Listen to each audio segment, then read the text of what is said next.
Chief of Devex, back again with one of these video conversations I've been doing with leaders in our community, and really delighted to have Sam Worthington to join us today for this discussion. Sam, really good to see you. Good to see the beard. I can see something different about you, but people know you well. They know your name, if not your face, in our community for your leadership in the international NGO community for a long time now, and the last 10 years as the CEO of InterAction, which is, of course, the alliance of pretty much all the international NGOs in the US. It's a big alliance.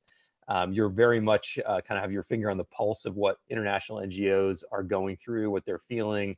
And so I wanted to get a chance to sit with you today just to hear your take on this whole situation and what you think it's going to mean for the international NGO community. Lots of implications, obviously, in terms of the work, operations, fundraising. So lots for us to talk about. But maybe just to start, how's everything going for you? How are you seeing the situation as it unfolds right now? Well, thank you, Raj, and thank you for this opportunity to talk with you all. I think, I guess my beard is a good statement, is that we are existing in a sort of parallel reality here, which has now become the one that we have accepted as norms. And particularly for those of us who spent some time in the humanitarian community, we tend to go to some place for a disaster. Rarely are you in a situation where your home is also experiencing a crisis. And you're living that crisis in your daily lives, just as at the same time we're trying to respond and figure out how to prepare for a global response as this pandemic spreads to some of the poor parts of the earth. And that's your expectation, right? I mean, I've been talking to lots of global health leaders, epidemiologists, that look, this could hit a lot of the countries in the world that today have very low numbers. Comparatively, Africa, for example, very low numbers. Well, I started my career with HIV/AIDS in Africa, so I have a sense of what a pandemic does, and you have a village with 40% of the adults who are dead back then. And if you recall, there was a time, and it was maybe 2 weeks before we started shutting down and going home, where the numbers were low. And it hadn't taken off. And the reality is you don't have the same testing capacity. You don't have the same ability to trace things. There is no CDC scale infrastructure. And as much as our response had its flaws, whether you're in Brazil or seeing in parts of Africa, other places, this will eventually take off. How it will take off, the magnitude, we don't know. But it's a disease that will, until there's either some herd immunity or a vaccine for all people, it will begin to continue to ravage the world. And our fear is that in June and July, we're working closely with the UN on this, we're going to start seeing some significant numbers in Africa and other poor places. So now, just for folks who may not be as familiar with InterAction, you're an alliance of all the big international NGO groups like PLAN that you used to run, Save the Children, Mercy Corps, CARE, Oxfam, right? The international NGOs writ large. And so when you talk to the leaders of those NGOs, they're probably scrambling to do exactly what you described, deal with their home staff here in the US who are facing this challenge of working from home, or maybe some of them have been affected or their families affected by the disease, and at the same time respond in countries where the numbers might be low today, but we think they could be growing, and at the same time keep all their existing programs running because they're working on so many other important issues. Right. So how are they doing with that right now, and how do you think it's going?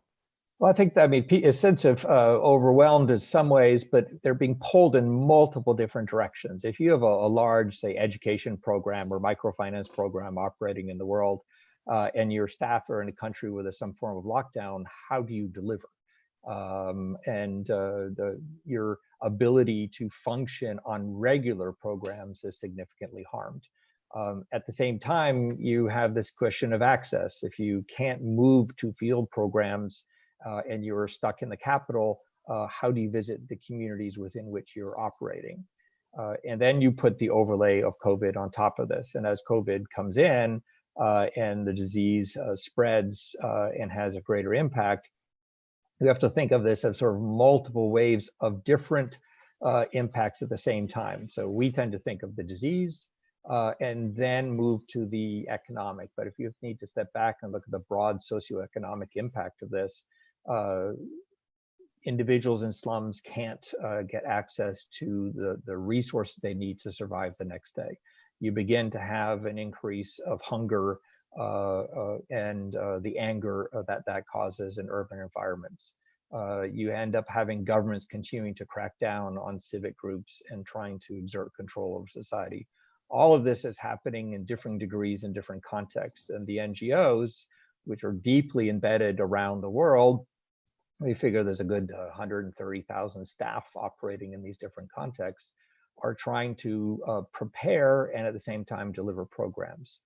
You're preparing for when the numbers start to rise significantly.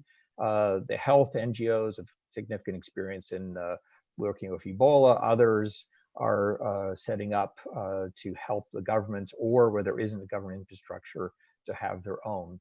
We work very closely with the Office of Coordination of Humanitarian Affairs in the UN, in UN-OCHA, setting up that infrastructure, because one of the first questions will be, if we're sending significant numbers of humanitarian staff into areas that are at risk, let's say you've got a takeoff of coronavirus and COVID into the Cox's Bazar, where I was last December, 900,000+ people in quite close quarters.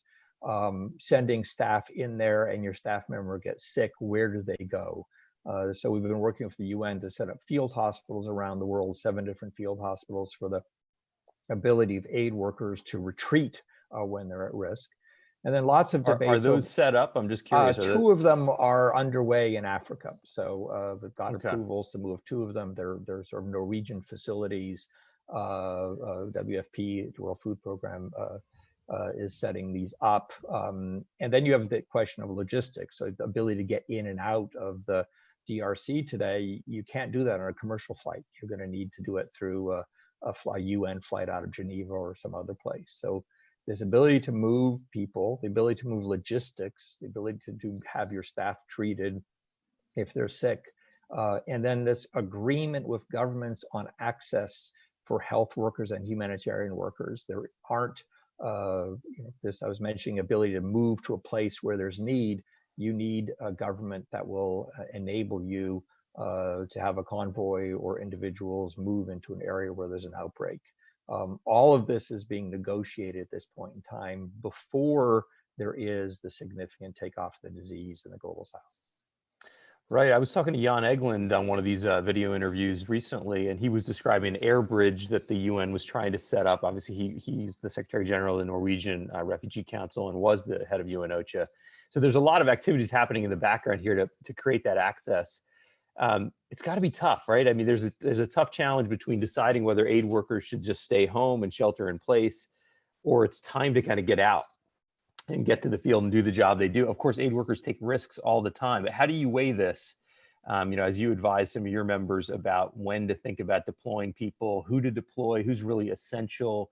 Of course, you might lean toward using more professionals in the countries where these disasters are taking place rather than sending in international experts. How do you think about it? So I was mentioning there's 130,000 sort of staff around the world, and about 8,000 of them are expats. And the question to some extent was less deploying, but more, do they come home? So I was talking to one of our major members, and they have hundreds of staff scattered across Africa. And the question, do you come back to the US or Europe or wherever your home is? And the vast majority decided to stay, which means they're there with the health infrastructure that you're living with in Uganda or whatever the country you're in. And you are now responsible for hundreds of staff living in environments where they will not have the same degree of treatment they have here. For humanitarian organizations, I wouldn't say it's easier, but there is sort of an agreement that I'm in this business to do this, and I'm willing to take a risk with my staff, and they have signed up for this. What I'm seeing is this sort of merging of the humanitarian development nexus. For development organizations, all of a sudden they're confronting the risk profiles and the risk calculus that have to happen in humanitarian organizations with staff who have not signed up for that type of operations. So, some have sort of frozen and moved to do nothing. I don't want to be a vector, let me not do anything. But at some point you will have to decide, am I or am I not engaging? And it may not be a response directly to COVID, but if you have the ability to do wash programs and hand washing programs in a slum, you will begin to engage, and your staff in those circumstances will have the same risk as any frontline worker operating here in the United States. That's right. And I think there's also a spectrum, even among aid workers, even people who've signed up to do humanitarian work, in terms of what kinds of operating environments they're willing to go to, what the risk profile is. Obviously, going to a place like Syria or Yemen versus a place that you might have significant challenges, but it's not the same level of kind of active conflict. And now that could change because of the potential for social disruption. How do you read that? I mean, if we have food crises, as you mentioned, countries that previously seemed quite stable may no longer be. And you might have been there for a 3 to 5 year assignment working on a development project, and suddenly where you are, the risk profile has just changed quite a bit for you and maybe your family. And this is where we can't just think of this as a health crisis, because if we're thinking 500 million people moving back into extreme poverty, individuals who were able to just feed themselves now hungry. And as given the urban migration we've seen, hunger isn't in their hinterlands anymore. Hunger will be in cities, and hungry people in cities will take to the streets. There'll be riots and so forth. So the risk is the economic impact of this can result in this significant destabilization. And in response, regimes are in some ways, or governments doing the wrong thing, which is further cracking down in their response. So it means that the crisis has come to you rather than you're going to the crisis. An individual's ability to respond in those environments will vary tremendously. I think organizations need to be very sensitive to the fact that some will not be able to perform the way they have, that we need to adopt some of the duty of care norms that the humanitarian community has done within the development community. But it requires a rethinking of a number of protocols.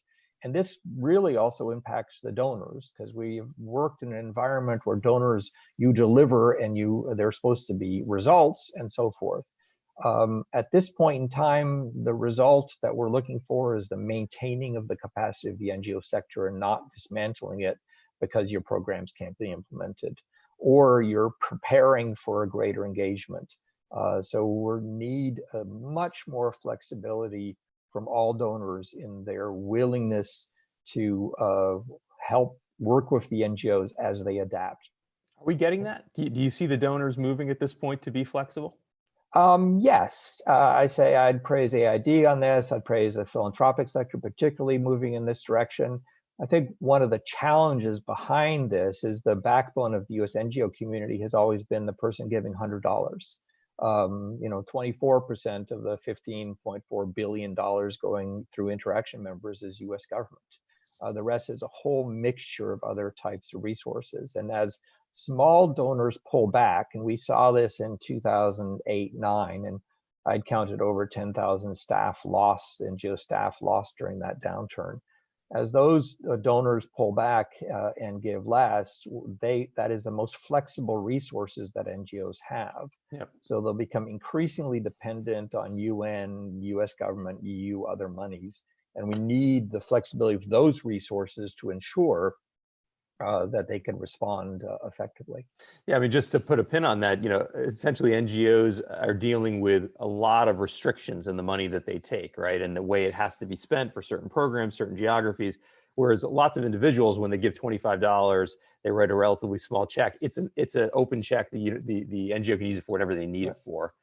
That money shrinks as a proportion of your total budget, and suddenly you've got problems because there are things that you just don't have money you can spend on that you really need for your operations, maybe even like IT infrastructure, for example. And I imagine at a time like this, when NGOs are trying to change the way they operate, flexible money might even be more important than ever. So you're starting with a program that's supposed to be an education program. That's why it's set up. You do need to get in the community, and you notice that there's the need for some water and sanitation and hand washing facilities in that community. Do you have the capacity to pivot and take what was supposed to be an education program and expand? You could link it to education, expand a program of education around WASH, and change the norms of your deliverables under that project. Yeah. Because you see that the biggest gap, given the impact of COVID, is something that was not planned in the original grant. So you gave some praise to USAID. What do you see them doing at this point in terms of flexibility for NGOs? Well, I think with the OMB guidelines enabling nonprofits, or I mean, enabling U.S. governments to sort of step back on the deliverables, we're seeing aid sort of asking the question of what do you need, how do you adapt your program, rather, you're basically taking a field-centered approach to the delivery. They're pushing resources out. There's not as much out there on the front lines and so forth. There are areas where aid's been flexible. There's one area where we have a challenge with the U.S. government, and this is in their personal protective equipment area. Right, they're not allowing U.S. government funds to be used to purchase PPE that goes overseas, right? Is that the basic gist of the rule? Well, yes, and it's not just go overseas. You're not taking equipment here from the United States, which would make no sense. You want to have as much protective equipment here in the U.S. But if you're operating in Malawi or Afghanistan or Syria, you need to be able to buy face masks and gloves in those environments, and from local markets or regional markets. So you're not competing with the U.S. And so in any ways, you're hindering. In an NGO, you have this choice of, do I go out or do I not go out because I need a couple 100,000 protective equipment for my local staff. And our situation is we have a direct responsibility for our staff and their safety. So you cannot expect the same type of programs happening if these equipments are not available. Are you in active negotiations with USAID about that issue? I mean, that seems like probably a White House driven or higher level question. Where do you think that's going? We're engaged with the leadership of AID on this. And I think they're trying to get clarity as to what the flexibilities are at this point. Yeah, because that could become a situation where those individual donor funds become even more important if you have to use them for things like purchasing PPE in order to supplement U.S. government programs that don't let you. Right. And this depends on, for the organization with lots of different funding types, that works. For some that are more dependent on the U.S. government, much harder to do. So again, hurdles like this make it more difficult to implement programs at a time when we actually need the greatest possible flexibility to respond. Yeah, in some ways, the really big international NGOs that have a more of a public brand, they do get that individual contribution flow, which is very valuable to them. It's unrestricted, as we described, but they're going to see a downturn in that. Likely, maybe they already are seeing that downturn. I don't know. Have you heard that anecdotally? Well, I've talked to good 30 plus CEOs in the last few weeks. Some are seeing a downturn already. If you have you could use Oxfam as an example. If you have all these shops across Europe to do things, you'll have problems. If you're CRS and your big fundraising is around Easter in churches, you're not going to see that money coming in. So you're seeing some downturn. The worry is that we tend to be a lagging indicator. So it tends to be last 4 months of this year, and then into 2021, where you're looking at good 15% decline of the overall resource base of NGOs going in. Could have significant impact. Quite a few organizations have applied to the PPP program to sort of make sure that we're not laying off staff. But that deals with the short term, and I think stabilization. Our worry will be the degree to which there's significant funding coming in 2021 when some of the fiscal realities of this big investment start hitting. So I'm concerned that there's going to be a very difficult time for the sector in the year that comes. Yeah, I know there's been a call from a group of NGOs to fund a $60 billion kind of rescue effort for the sector here in the U.S., looking at things like taking the tax credit, the charitable contribution, and making that universal instead of having a limit. How do you see this issue? Is the government, are you getting traction in terms of the U.S. Congress in seeing the NGO sector as a sector, maybe a little less directly hit in some cases than restaurants and hotels and travel, but pretty close to the front lines in terms of being hit, given the discretionary money that people can provide, given that there are many shops, many retail operations directly tied to not-for-profits? How are you doing in terms of making that political argument on the Hill? So we've been actively engaged with the independent sector on this and some of the others. And one thing to remember that our members we think of them as global brands engaging. They actually spend a third of their resources here in the United States in poor communities. So they're actively engaged in the US. Some are actually bringing experience, International Medical Corps bringing experience from Ebola to hospitals in LA to help the LA hospital system scale up and respond. But Congress has been responsive to the idea of we've pushed for a $12 billion investment in the international engagement side of this, in health, the international organizations, debt relief. They've been responsive to on the debt relief side, as has the Treasury. We've also included in that, at least for the international ones, a push for some $400 or $500 million for support of the NGO structure. As I'd mentioned, this 10,000 job downturn, you have this question of, do you get rid of these jobs? And if you think of that in the context of the US, a lot of these organizations are frontline responders in terms of access to food and food banks, the ability to people who are not mobile getting to hospitals and so forth. We've built this massive infrastructure of 1.6 million nonprofits in the US that are, in essence, known by their church names or local or mosque or other names that respond to people. And that infrastructure is dependent on grants. Resources flow through them, but as their biggest side of them is general contributions from the American public. And as the American public themselves feel the squeeze economically and are concerned, they will pull back just at the time that these nonprofits need the most support. So encouragement on the question of, can you get better tax deductions on this? The first one went in with a $300, sort of exemption there, much too low. We were pushing for, $4,000 to $8,000, depending couple individual or in terms of charitable exemptions. But we have to think of this in terms of the maintaining of a sector, and one can think of a bailout of the airline industries. We're not looking for bailout. We are looking for the ability to maintain the infrastructure, both front lines here in the US and front lines overseas, that will ensure that nonprofits are able to do the types of service they need to do. And that goes beyond simply the individual grants that flow through them. Yeah, people typically think of it as an industry, but in many ways it is an industry and an essential one. And making that case is important. One of the trends that I hear about, and I just want to get your take on whether this is real, whether you're seeing it, is that in the end, especially the international NGOs, those who do a lot of work overseas, the big ones are going to be okay. They either have some money in the bank, some kind of an endowment, they have multiple funding flows, including individuals, and they've got the scale so that the big philanthropies, the USAIDs and the DFIDs and others, will want to turn to them and say, we need you because we got to act fast. You've got the scale and ability to go do work for us quickly. You've got footprint around the world. And maybe you already have an existing project portfolio with us that we can just, turn it and pivot it toward the COVID response. And the groups that will be hit hardest are the kind of mid-tier NGOs, international NGOs. It might be $50 million in annual budget. It doesn't sound too small for many much smaller NGOs, but still it's not quite big enough to have that scale to be attractive to the international funders, to have the project portfolio in place that you can just pivot, and that those could be at real risk, and that we may see as a result a lot of merger and acquisition activity within the NGO space. What's your take on that? What are you seeing so far? Well, this has been a long coming trend that we're seeing, and the big brands, again, as of Plan International and are the ones with infrastructure.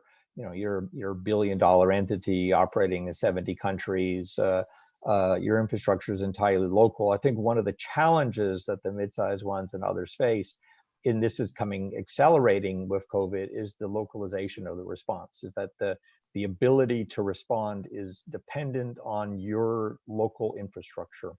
And that local infrastructure may be partners with local nonprofits or civil society organizations, or it may be your own staff in country. So the ability to maintain that local infrastructure, which has a cost to it and so forth. The big ones are able to maintain it by investing and keeping resources. Very small local ones are this is what they only focus on. The mid-sized ones have more difficulty doing that. And my worry is that we're going to end up with sort of hollowing out of the middle of the sector in a sense. Yes, mergers help and so forth and get scale. At the same time, having spent my career in a very large NGOs, I think one has to recognize that mid-sized ones are oftentimes more agile, able to respond in new ways. They bring in new ideas. So, I hesitate in saying that simply large is good, but it is where the market is pushing things in this sense. The irony about this COVID situation is that the area that everyone wanted was the type of resources were lots of small donations that allowed you to have the flexibility you want. And ironically, that's the area that is actually being hit the most and will likely be hit the most in a sense. So it's going to push nonprofits closer to donors, which I worry a bit about in terms of our own independence. It will accentuate the power of the local, which I think is a positive development, and it requires this sort of evolution of how we engage with local actors in terms of responding. And it will give some credence, and this gets to the mid-sized group, to those of significant technical expertise. If you really are, knowledgeable in the health sector or an ability to move individuals in complex environments as a humanitarian organization, you're going to have an advantage over an entity that is a broader based development nonprofit that may not have that type of capacity. Yeah, it seems like the niche players, if you've got a niche that is really in demand, you'll do well in this environment, even if you're small. But it's the ones, exactly as you say, that kind of do a little bit of everything, but still don't have the scale, that might face this challenge of needing to merge or acquire, Right. or become part of some other group. How does that actually happen? I mean, you talk to NGO boards, Right. There's very little activity actually in normal times. We've seen a little bit of an uptick maybe in the last several years, but often it's out of is kind of a state of weakness. A nonprofit's not doing well, and they're kind of forced into this. What are you hearing the conversation like now at the board levels? I mean, we had a retreat in January. We had 76 CEOs and so forth, and and something I was sort of tracking over the past year, which is now public, the merger of Global Communities and PCI. And in that case, actually 2 organizations with solid portfolios and the resources to do this, and approaching it from a scale desire, even though they were both in strong positions. And what we've had is lots of CEO conversations around this, not to push mergers for the sake of mergers, but to ask the question of how are you going to be relevant 10, 20 years down the road? How do you position yourselves as an organization going forward? I'm finding a lot of executives are talking to their boards about this, but the boards aren't there yet. There isn't the knowledge of the sector that necessarily needs to be there, an understanding of some of the pressures. And then by definition, there's sort of this appeal of your own brand. This is why you join, you care about them and the niche that you do. And by definition, as a nonprofit, you save lives or help lives in a way that's meaningful. And we've been challenging boards and others to be more strategic. Is where do you add value here? If local capacity is significant, what value do you have that's beyond the local nonprofit? Is it fundraising in a certain niche? Is it technical expertise? Is it scale that you're looking at? So asking these questions of how ultimately adaptable your organization is, and that your leadership needs to be sort of adaptive and responding not just to shocks, but trying to get ahead of those shocks. That's the type of conversation we're seeing within the sector. But it is, I think we're entering a period where those shocks are going to be much stronger, more severe. And what you don't want, which is unfortunately we may see, is organizations trying to merge or trying to find a way out when it's too late and they're too weak. And it does take time. I know the PCI Global Communities merger, that was a year plus conversation in the making before it became public. There were dozens of different options considered as they went in. And then you get the sort of timeline on going on the out end, which CEO is in place for how long and shifting. These are complex things, and they do need to involve the board right from the beginning, or you will get, it'll be derailed down the road. So you need both good leaders in the respective organizations and willing boards to move this forward, oftentimes in a difficult environment. And when times are good, NGO mergers are tough because often the argument behind a merger, the kind of synergy that you might get, includes layoffs. It includes, reducing some of your overhead costs. It might include reducing the combined scale of the executive team. So executives might be kind of disincented to do it. Boards feel that personal attraction to the brand, the mission. They've been part of it for a long time. They're donors often to the organization. So the last thing they want to do is sort of see their brand that they've invested in go away.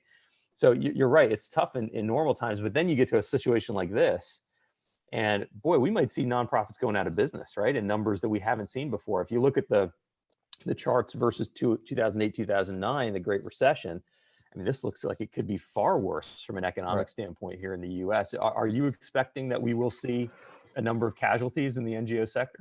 I mean, we've always have a churn on the lower end, and that's just come and go of smaller ones. There's great new ones that start up, some get more scale, others don't make it and go. So in our lower end of members, that's been a reality. Even over the last 5 years, we've been noticing more on the lower to mid-size, sort of the under 20 million, much more sort of worried about economic pressures and tightening down on that end. And then, as you mentioned, now sort of working up into the 50 million. I've always viewed this as if you're in the right niche at the right time, you could boom. Microfinance boomed nicely at one point. Nutrition did at some point. The challenge is when your niche is no longer the one that the world is paying attention to, and that then you end up significantly shrinking. And the challenge then is these mergers require not just sophistication of pulling off the mergers and partnering with outside actors on this, but the right mix of organizations and resources. If you have a complete overlap of country offices and so forth, you could do this solely for a tightening of back-end offices, but it's going to be a very difficult merger. Much easier for the case of PCI and Global Communities, for example, where they had less than a dozen countries overlap. And the vast majority of their programs in countries where the other was not operating, so you end up with a significant increase, where you had a significant complementarity of the types of programs that operated, and you had enough untied resources within the mix to fund things and move it forward with a vision to do that. To shop around to find that type of mix is not easy, and to do it when you're being squeezed even further and others may not find you appealing, the risk really comes down to cash flow. If you don't have the cash flow to pay your staff, at some point you're confronted with this very tough question of you lay off staff for a particular grant, you don't get the overhead that you need to maintain your back end, you shrink your back end, and you continue going down. And if you play that wrong, not only do you shrink, but you reach a point where it's not tenable and you'll have to go out of business. Well, let's talk about layoffs for a second. I mean, we've got a survey coming out at Devex. Results will be released tomorrow, but let's just say they show some pretty stark figures in terms of concerns in our community about layoffs. I've heard some of the international NGOs that do have retail operations, they've been in that position of doing layoffs or furloughs. What are you hearing at this point about salary cuts, layoffs, furloughs, any of those kinds of measures on part of your members? It's still early in the sense because of the COVID crisis, but early, I'm, again, talking across members internationally, 3,000 or so furloughed layoff staff that I'm aware of at this point in time. It will accelerate this fall as that unfolds. The numbers that are successful in getting the PPP program has been quite positive. Again, those are organizations under 500. Actually, some of the international ones fall into that because their U.S. entity is separate from the U.S. legally, from the international part legally. So you're seeing a sort of getting ready for this, a tightening of budgets and belts, but it's still a couple months off, where it tend to be a lagging indicator. And so the challenge is when you see it coming and you look at the economic environment. And one of our members had actually done a mapping of the impact of 2008, 2009 on their giving and their staff. And they're mapping that back into this period to see what it will look. And again, you're talking hundreds of nonprofit staff being laid off in that period. Unless there is some form of government intervention and support of the infrastructure or others willing to pay for the time, because the demand for services is going to go through the roof. And this is what our biggest concern. I've raised this with heads of UN agencies, leadership at AID and others. At the time when we will be experiencing the most significant sort of fiscal constraints on our ability to function. And this will be accelerated further with local nonprofits here in the US or local nonprofits around the world, where you're most needed. You will be actually confronting the risk of actually closing shop or pulling back.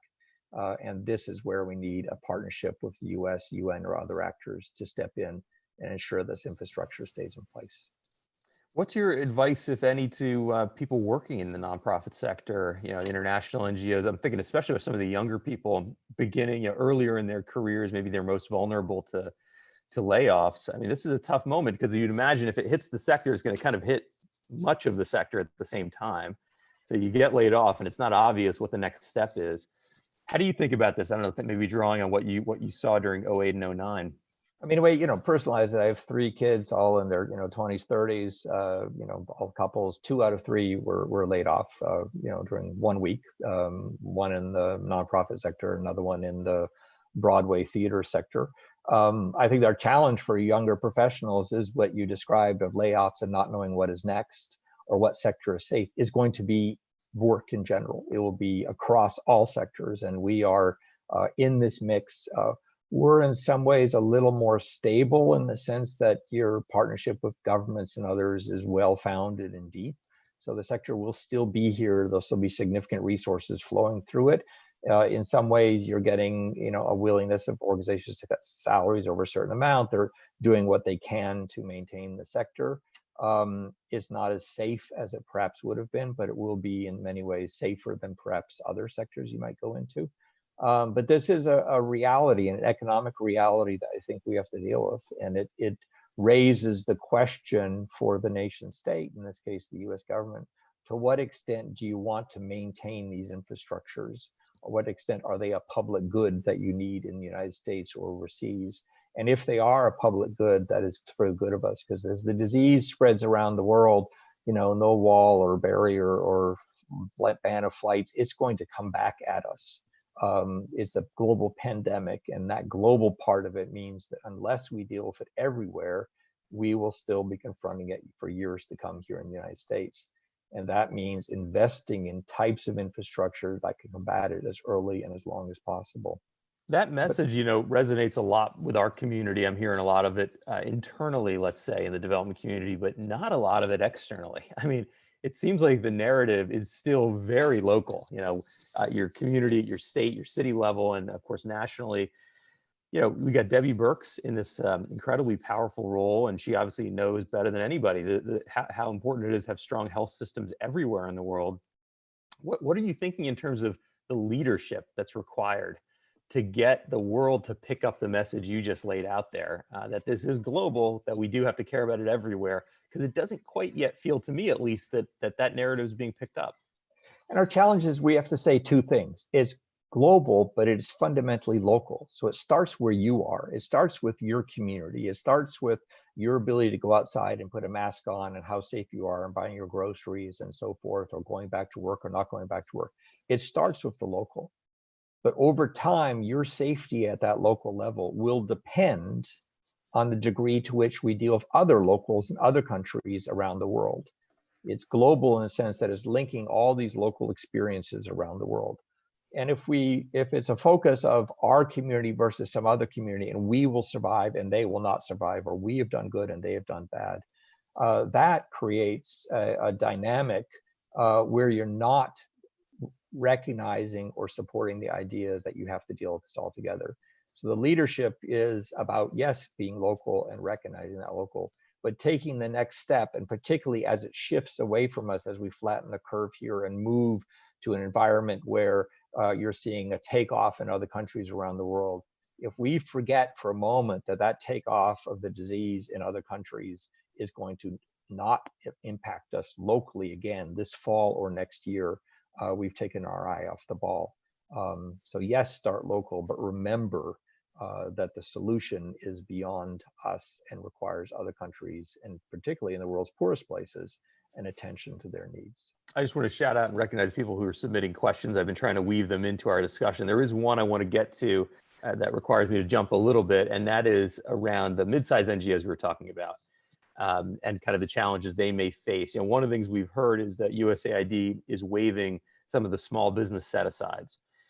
Is there an active conversation underway about the impact this will have on those smaller and mid-sized NGOs, given the importance that you stated they have, in terms of USAID actually proactively doing something to ensure that they stay in business and that they get the funding that they need and can do the work that they do? We're not there yet. We've been negotiating, sort of back on NICRA rates upon this. It's sort of being left to sort of individual program officer, in negotiating specific grants, cooperative agreements, and so forth, and norms around that. We've been stepping back and engaging at more of a leadership level and going, can you make this an agreement across all entities? Look at this as a sector, not as individual agreements for this. They're not there yet. I think at this point in time, aid has a transition leadership. You have an administration that's also in transition, looking towards the elections. We need to get to the point where there is a discussion, a deep discussion of, aid talks about implementing partners, but let's focus on the partner of that. If you don't have those partners and you don't maintain the broad diversity that any administration wants, whichever government, whichever party is in power, you want that diversity of different actors engaging with you at a time when the middle is squeezed, when a lot of expertise is at risk of being squeezed out. You have to decide whether or not to invest in this. So our push is invest in it, allow higher NICRA rates, allow individual grants to fund staff that may not be significantly delivering at this point in time. Look at the midterm here and recognize that you're trying to maintain your ability to respond at that point. And when you say higher NICRA rates, you mean allow basically higher overheads to be basically, reimbursed? Yeah, NICRA, sorry about the higher overhead rates. So if your staff can't deliver, put them on overhead for a period of time and allow that infrastructure to maintain itself, even if they aren't delivering the types of programs you're there, right. And have the US government pay for that. The goal being that 6 months from now, you are then delivering programs with capacity that you would have lost otherwise. Yeah, absolutely. Now, we've got limited time left here. I wonder what your advice would be to international NGO executives. Let's say you're the CEO of an NGO. You're obviously dealing with this immediate crisis. You're thinking about donations and your staff and actually executing your work. But as you described, this is a long-term shift, potentially a long-term pandemic. What are you reading as kind of the long-term trends that will come out of this that NGOs are going to need to start grappling with about how this is going to really affect their work for the future? Well, I think part of it is if this is not a technical fix. It's not doing the things you've done and more of them is not going to resolve this. It really is an adaptive thing. It's the ability for you to step back and think with your board strategically, where do you want to position yourself X years from now? And where do you add value? And what's your relationship with local actors? What's your technical expertise and so forth? But to do that, you need some space from the day to day. And that's very hard to say in the midst of a crisis, but actually asking people to step back from the crisis, look a little bit over the horizon, take a day a month or whatever time a month you need to do this, and ask yourself the question of where will you be relevant and why, not in terms of the next grant you might win and so forth, but in terms of the landscape that you understand around you and the type of impact you want to have. The organizations that are the most adaptive, the most flexible ones will be the ones ultimately that will thrive long term. Yeah, that's interesting. It's really about adaptability more than any kind of set asset or infrastructure you might have. It's that cultural sense of being able to roll with punches and changes that we can't really anticipate right now.